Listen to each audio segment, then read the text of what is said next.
the things that will be on the table with those types of negotiations. For example, French President Francois Hollande just recently came out to say that the City of London will no longer be able to handle clearing operations for the Eurozone, which is a significant part of what the financial bodies located in the so-called square mile do. So that, if that does play out in that way, that could be a significant hit to the City of London.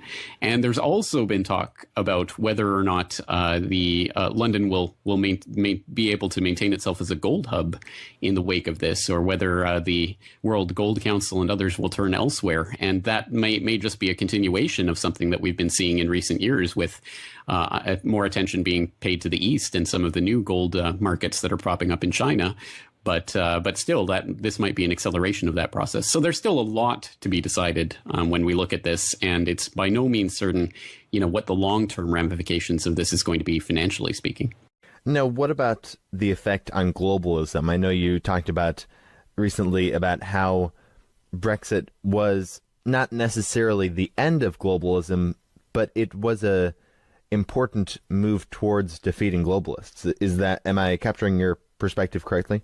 I suppose so. It's difficult to encapsulate in a sentence or two, because I think the vote itself is not what actually matters. It's more the motivations and the consciousness behind that vote, so that we can see a way forward for those interested in centralization, in strengthening the European Union, in more globalization. We can see a way for them to actually use what is happening right now with Brexit to further their plans, as contradictory as that might seem. Or, of course, if the opposite had played out and the vote had been for the UK to stay within the EU, obviously that would have benefited those interested in globalization as well. So I guess the real question is, well, then what fundamentally contradicts that tendency? And I think it has to be the idea of decentralization. That has to be the key part of this. And I'm sure that's what motivated a lot of the Leave vote, but certainly not all of the Leave vote. And I think those who voted Leave simply so that they could wrap themselves in the Union Jack and parade around their nationalism haven't really grasped the fundamental concept here, which is about collectivization and centralization of control versus the individualism and decentralization of control. So again, it depends how this process plays out politically. I think it's the right vote, not necessarily for the right reasons. And ultimately, it's the reasons that underlie it and the political impetus that is behind this that will determine whether this is ultimately a boon for globalization or a real finger in the eye of the globalists. Now, when you say it was the right vote, but not necessarily for the right reasons, can you expand on that? I mean, why do you think people voted to leave the European Union, and why do you think those reasons were not the right reasons? I think that a lot of the debate, certainly as it was portrayed in the mainstream media leading up to the vote, centered around a couple of issues, one of which was immigration and UK's growing distaste for the European Union's lax immigration policies and the migration crisis and how that was being handled. And the other was the idea that the money that is being paid into the EU by the UK could now be used to fund the NHS, the National Health Service. So basically it would be free healthcare for everyone because we've left the EU. Again, I think that misses the fundamental point about this, which was articulated quite well by Ambrose Evans Pritchard in The Telegraph just a few days before the vote took place. He came down on the side of the Leave vote, and he put it quite bluntly and quite well that this fundamentally is about the idea of determination, of sovereignty, of taking the political power out of these unelected bureaucrats' hands, thousands of miles away, and trying to bring it closer to the people. That has to be the key point of this, because one thing that most people don't understand is that nationalism is not the opposite of globalism. It is not fundamentally opposed to globalism. It is really just a nascent form of globalism. First, you consolidate power and control in a centralized nation state, and then those nation state controls are given over to regional governments, and then those regional governments combine to form some sort of global collective.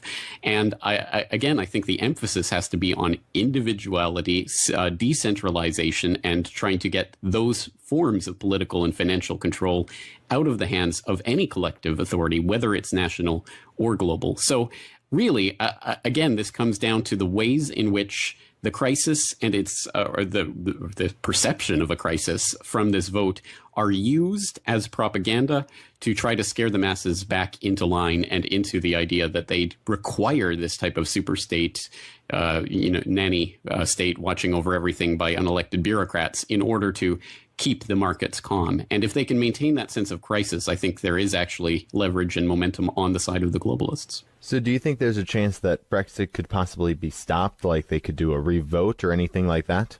It is foreseeable. At this point, I don't think any of the options are necessarily off the table. I don't believe that the petitions that are going on right now will necessarily lead to a revote. But they certainly indicate that there is widespread political momentum behind that idea. And even if it doesn't lead to a revote directly, then we could imagine that this plays out in the next, at the very least, in the next general election in the UK, in terms of kicking out the Tories, bringing in kicking out the current party, bringing in the Labour, and Labour promising to get back into the EU and restarting a negotiation process. So that could play out. Or depending on how the negotiations, when and whether the government decides to hit the Article 50 button in the Lisbon Treaty and actually start the process of negotiation, how those negotiations could turn out in any way. There's no prescribed limits to what types of negotiations are on the table. It is perfectly conceivable that the UK could even leave the EU in name, but in name only, and still maintain a relationship with the EU that is, for all intents and purposes, maintaining membership in the EU. So again, there's really nothing that we know about how this process is going to turn out at this point, and it's certainly conceivable that the UK may remain in one way or another some integral part of the European Union. Now, you were talking about some scare tactics that can be used, I guess, to kind of show people, oh, maybe Brexit wasn't such a good idea after all.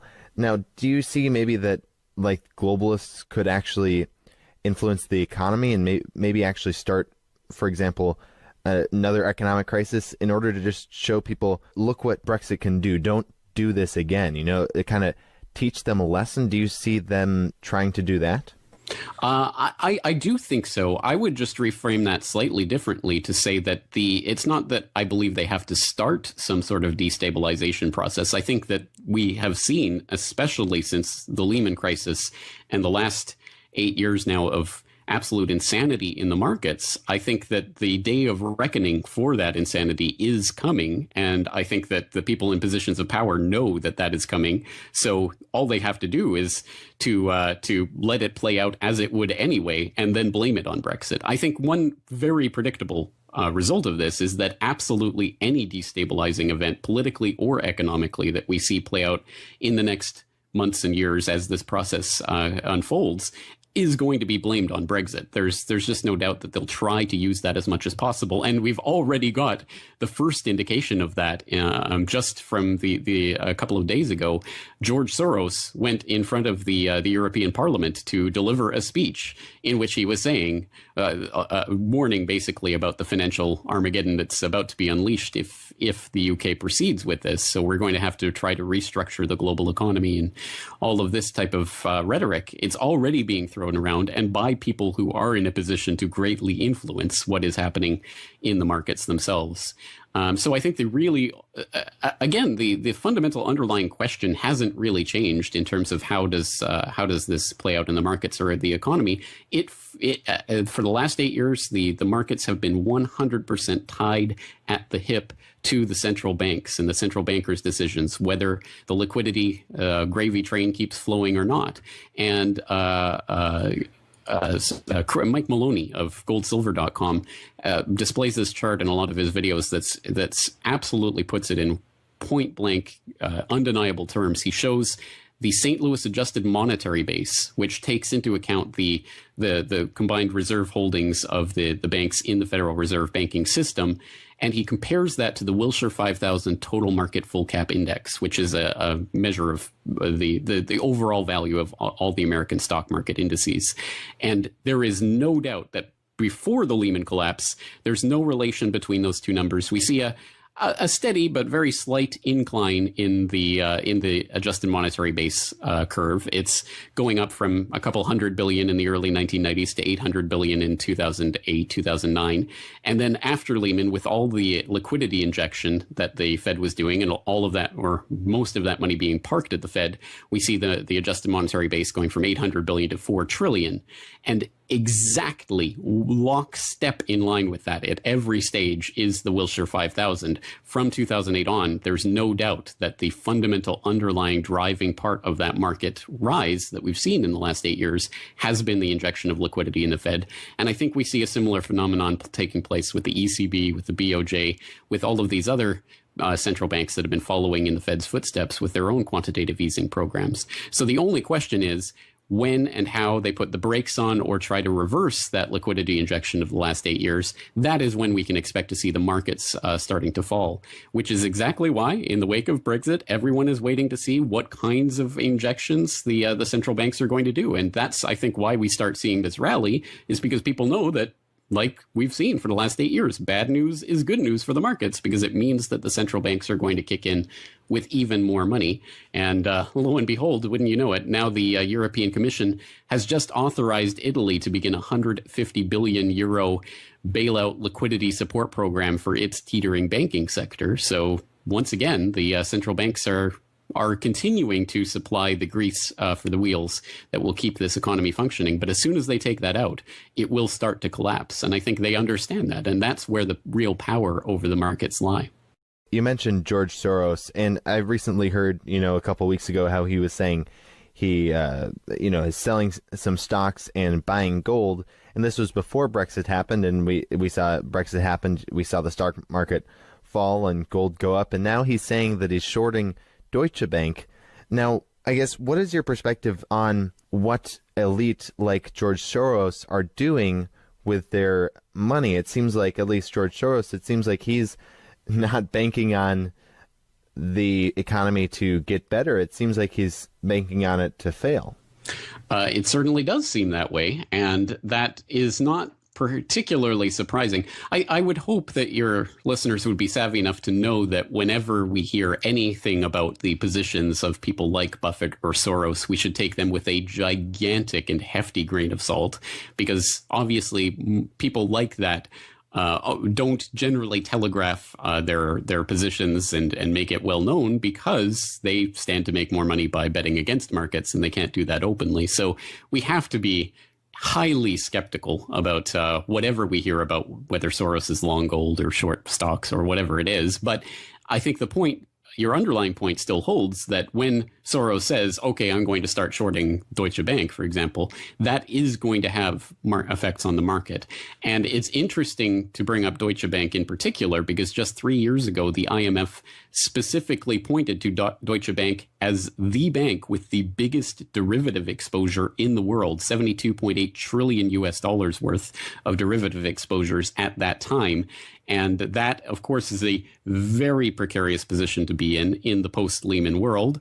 And Deutsche Bank is something that I think the world's attention should be on right now, as the potential start of a domino of destruction through the world economy. And interestingly, the three banks that were listed by the IMF at that time were Deutsche Bank, HSBC, and Credit Suisse, obviously all three European banks. And the Eurozone crisis, especially in the banking sector, being particularly acute, going back to that 150 billion euro liquidity injection that the Italian government has just authorized for its banks. So the banking sector is particularly vulnerable right now. It is where it very well could possibly, the first domino could fall in whatever kind of event is going to play out as a result of all of this. And for Soros to be at least telegraphing that he's short on something like Deutsche Bank is particularly worrying, because it does point to a destabilization. And in that speech that he gave to European Parliament, he's basically warning about the fact that we are entering into these potentially financially calamitous times. And what we need, of course, is greater centralization and a stronger EU in order to deal with the problems. So it very well could be someone like Soros, who is openly and on record against towards the side of globalization could be precipitating the very type of crisis that would then be used as the excuse to further the globalization that he's seeking.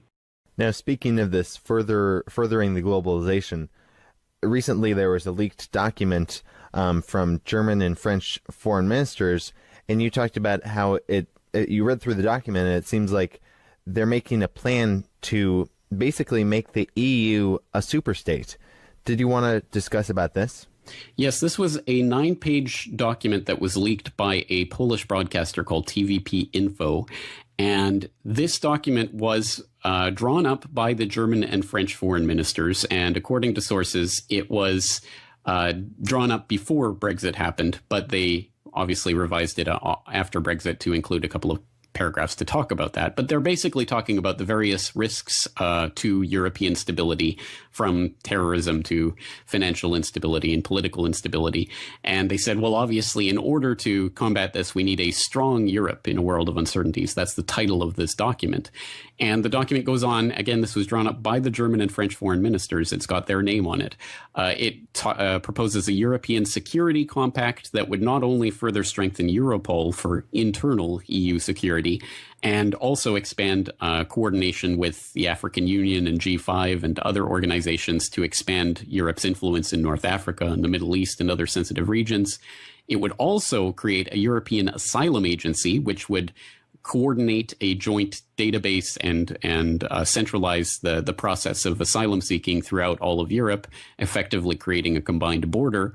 And then they talk about a completed, quote unquote, economic and monetary union, by which they mean ultimately the convergence between member states, as they put it, of different strategic sectors of the economy, including the energy industry, the IT industry, also a common taxation system, which they want to work toward, and by implication, the seizing of fiscal policy setting by the European Central Bank and the centralization of that in the ECB's hands rather than the individual nation states' central banks. So that is what is being worked toward, none of which should be surprising. All of these things have been floated at different times in different formats by various players. I mean, just last December, we saw a proposal for a European border and coast guard. We've seen EU President Juncker calling for a standing army in the EU. We've seen the ECB writing white papers about how they need more powers to further wreck the economy. So none of this is surprising, but it is interesting to see it all compiled together in a draft proposal that was written by the French and German foreign ministers and handed specifically to something called the Visegrad Group of Countries. That's Poland, the Czech Republic, Hungary, and Slovakia, in a meeting that they had earlier this week. That's particularly interesting because Poland and Hungary have definitely been resisting the European Union in various ways in recent years. And in fact, just, I believe it was earlier earlier last month, Poland was specifically chided by the EU as being unruly in the way that they're dealing with various constitutional matters, and that's pretty rare for the European Union to come out and actually chide one of its members like that. So obviously, Poland and the EU, there's a bit of tension there, as well as Hungary. So it's interesting that they're handing this document, which is basically proposing in every way a more centralization of control in the EU, to these countries in particular. So again, nothing completely surprising or new in this document, but just the seeing of it all in one document at the same place and handing it to them in the post-Brexit world is a bit, I think, worrying for people who are worried about the creation of that EU superstate. So do you think they will succeed in making the EU kind of like a stronger, do you think the EU will be strengthened, in the future, or do you think Brexit will basically, I know some people have said that Britain is just one of the first nations to leave and that other nations could start leaving as well. What do you see happening with the EU in the future?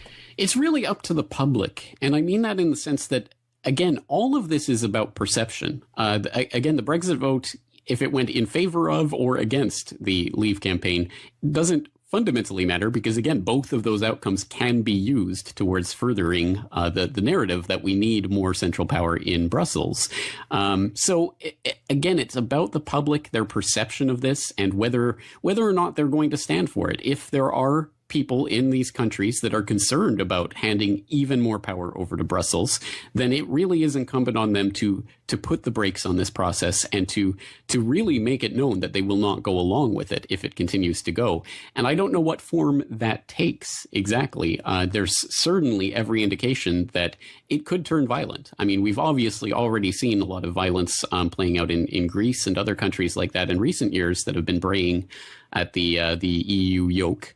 And it's certainly possible that it could turn violent in other countries, but perhaps Brexit, at the very least, if nothing else, posits an example that is not violent and yet still shows that the public will not allow this to happen. And whether it's just putting the brakes on the process or stopping it completely, still, it's at least progress in the right direction. And I think we have to focus on that, and we have to keep pushing on that if we are concerned about that centralization of power. All right. Well, James Corbett, I really wanted to thank you for your time today. I guess before we let you go, did you want to share with the viewers, you're saying that if the EU gets stronger, it's really up to the people whether they want the EU to get stronger or not. I don't know if you just wanted to expand a little bit on that and let people know, not just people in the EU, but also people around the world, what they can do to make changes and make efforts towards a more free society. I think that ultimately, this question has to do with not the overthrow of the system. I think if that is the focus, then obviously violence and bloodshed and rallying around political flags becomes the answer, which I don't think really does provide an answer. As I said before, I don't think nationalist movements are fundamentally opposed to globalism. I think it's just a different form, a nascent stage of the same collectivism, which is the underlying ideology. So it has to, again, come back to individualization and decentralization. And there are things that people can do in their own lives to work towards those goals. It has to be about extricating ourselves from this system and building up, at the same time, building up the alternative structures that we want to see take place. And that's a very long, slow, painful process. But if we don't start it now, when is it going to happen? It will never happen. So I have talked on my podcast numerous times in the past about different ways that people can affect this. From the very simple, starting gardening. I've got a podcast on guerrilla gardening and some of the incredible things that people are doing in the most unlikely places, South Central LA, growing things on the side of the road that are then shared by the community, which they've had to fight with the local city hall in order to even be allowed to do that. And it's still an ongoing political structure. And there are different places around the U.S. that are trying to put in laws to prevent people from growing gardens on their own property and things of that nature. So that's just a tiny example of the things that people can start doing, and then expanding out from there, starting the alternative financial structures and the alternative monetary structures, the alternative currencies and complementary currencies that already to a large extent exist in a lot of communities, but most people aren't aware of them or don't make use of them, which is much to their detriment, because as people in places like Greece and other places like that, Ukraine, for example, where there is massive political and economic instability, suddenly you realize, oh, we need another way of transacting with each other because this is all going down in flames. So it's better to have those, to understand what's in your community, and if it isn't there, to start creating it yourself, participating in farmers markets and credit unions and other ways to build up local economies. And then, of course, also when we look at the wider scope of things, rather than looking at international trade organizations and the IMF and the World Bank and the World Trade Organization to help regulate international structures, participating in the revolution that is taking place right now online with peer-to-peer, online open source ways of interacting and transacting in agoristic ways that go beyond the scope of what nation state governments and the global regional governments would like people to trade in, including, of course, cryptocurrencies and things of that nature that allow people to transact with each other without the purview and overview of these governmental structures. And again, no one of these ideas is going to be the silver bullet. It's all of them taken together and worked on diligently over a long period of time. And again, it's not a process of jumping out of the system as it exists right now all in one go. It is a process of baby steps. But again, if we don't start that process now, I think we'll lose this window of opportunity that we have to affect any sort of different, fundamentally change the system. All right. Well, James Corbett, are there any last thoughts you'd like to add? And where can our viewers find you on the internet if they'd like to learn more? Well, I'll just direct people to corbettreport.com, CORBETT report.com. Again, I have hundreds and, well, thousands of hours of media available for free listening and viewing.